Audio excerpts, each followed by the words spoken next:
CVOR, what policies and procedures, what policies specifically do you need? You need a driver manual, a CVOR driver's manual. Well, what policies do you need in that manual?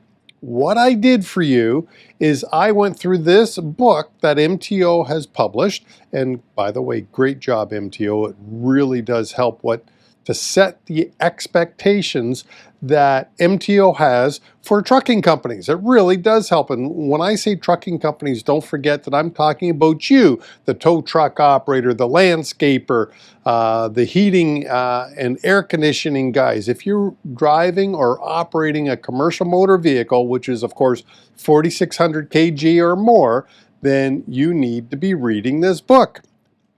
All right, first policy that they talked about in the book was a speed policy.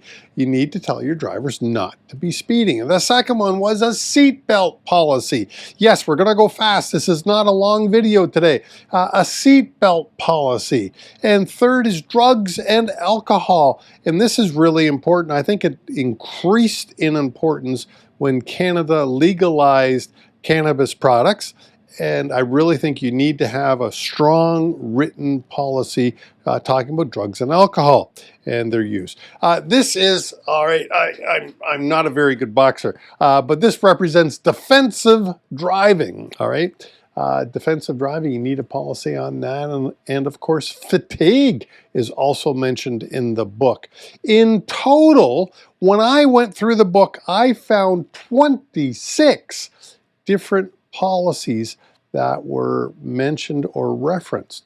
So you need a policy manual for your drivers that highlights 26 different policies. Now, for many of you, you know that I scoured the book now and that I worked for an insurance company. So what I did is I have the upper portion of my checklist. I wrote the 26 policies that I found referenced in the MTO manual. And then at the bottom there, I added a few more because I know your insurance company would like a few additional policies. So I created a checklist for you that you can get right from there.